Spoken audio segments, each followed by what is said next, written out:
Good evening, everyone. As you know, I can't pass up an opportunity to speak. So I'll just tell you briefly. Very characteristically tonight, in the Vespers for these major feasts of the church, it's very characteristic to have the Old Testament readings. So we had tonight 3 Old Testament readings, and they all 3 related to the 2 figures, the 2 preeminent figures in the Old Testament who were granted some kind of direct vision in some way of God. So Moses and Elijah. And not coincidentally, these are the 2 figures that appear alongside Jesus when he reveals himself as God directly to the apostles, to the disciples. But there's another aspect of the Old Testament background to this feast that I want to tell you about as we prepare to enter into the feast proper tomorrow.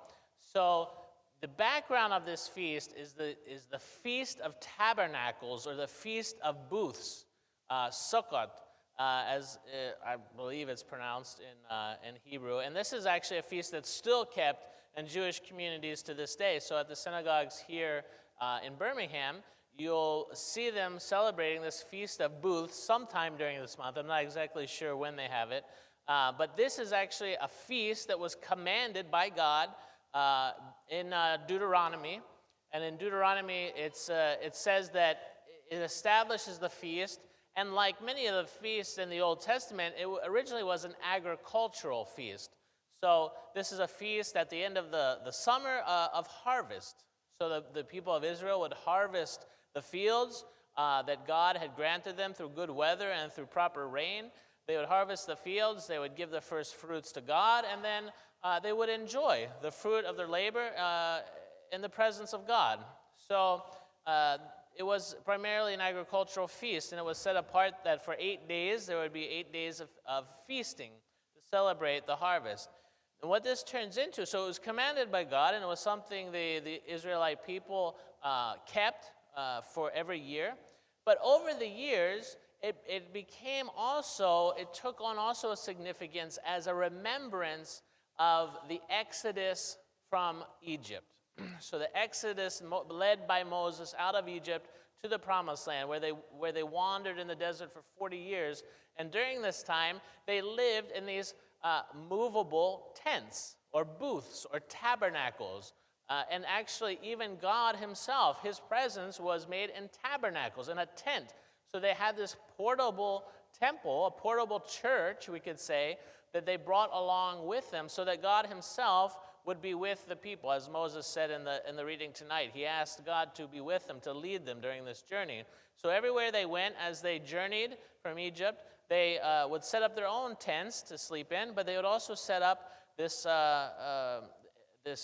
compound, I guess you could say, with a big tent, which was for the presence of God. And that's where the Ark of the Covenant went. And this became the model for the permanent temple that was later built by Solomon in Jerusalem.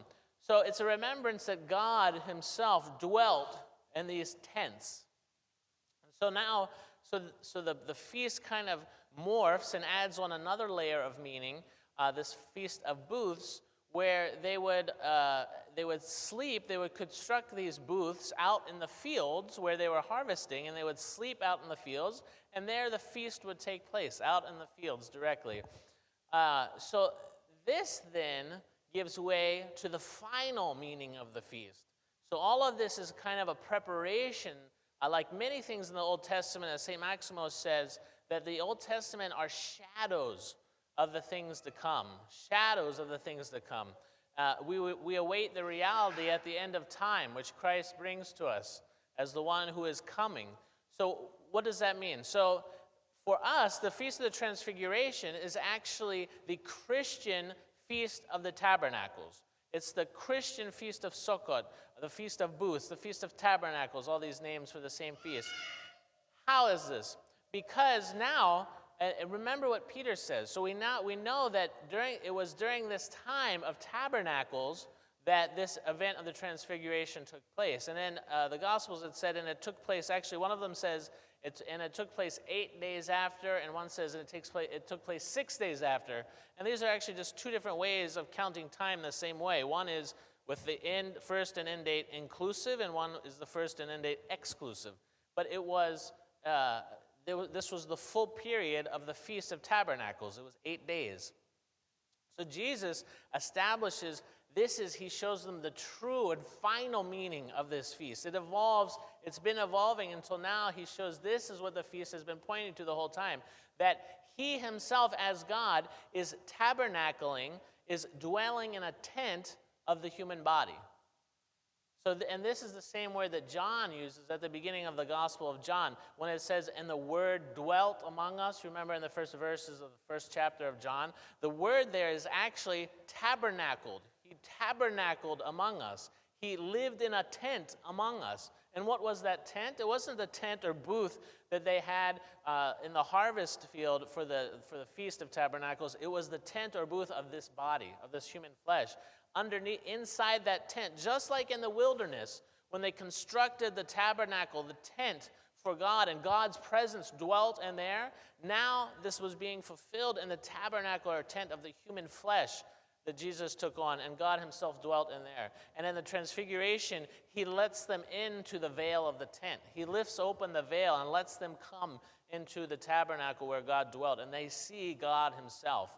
So this is the feast of the Transfiguration that we're celebrating. This is the Jewish background to this feast, and it's finally reaching its fulfillment now. And this, incidentally, is why Peter says, the three disciples are in shock at this Transfiguration, and Peter doesn't know what to say. And he says, it is good for us to be here. That's very true. It's good for us to be here. And he says, let us make 3 tabernacles, one for you, one for Moses, one for Elijah. So again, it's this feast of the booths is happening. He doesn't know what to say, so he offers, you stay here. Don't go away. It's good for us to be here with you. Let us build you a booth so that you stay with us for the duration of this feast. But then they disappear because Jesus hadn't reached the hour yet. He had to go through the crucifixion first, which they didn't quite understand. But he was giving them just a glimpse of his glory, as I mentioned on Sunday. So this is the feast that we're celebrating. And then many people ask me, why do we bless grapes on the Feast of the Transfiguration? So this is a tie back to the original agricultural meaning of the feast. Because of its placement now at the end of summer, it's natural that this is the first harvest, and that we bring this first harvest to the church. We offer the first harvest to God. And in Greece, I remember, so the first summer we were there, it was probably, I don't know, June or July, and we had bought some grapes from the market, and a friend from church came over, a Greek young man, and he said, "You're a theology student?" And I said, "Yes." And he said, "Why are you eating grapes? It's not August 6th yet." And this is a pious tradition that you don't eat the grapes, or figs in some cases. You don't eat the grapes, especially until they're offered and blessed at the church. So this is going back to this agricultural festival that's still kept in pious tradition with a small t in Greece, that we offer the grapes first, and then afterwards people will eat grapes for the rest of the season. Very, very interesting. That first everything has to be blessed by God. In our day and age, it's hard to understand because we're not tied to the seasons of the earth. We're not really tied to the fields like they were in ancient times. We just import grapes from Chile or China or who knows where, and we have them every day of the year. We don't know where they come from. But this is kind of out of sync with the normal way of seeing the world, where everything comes in its due time, and we have to learn patience, and we have to first offer to God, and then we receive it in gratitude. So anyway, as you can tell, this is one of my favorite feasts of the church. So please join us tomorrow morning. Orthros here at 8:30, liturgy at 9:30, and then we'll bless grapes at the end. Father Micah has brought us some grapes, but if you want to bring some as well, we'll bless them at the end of the liturgy.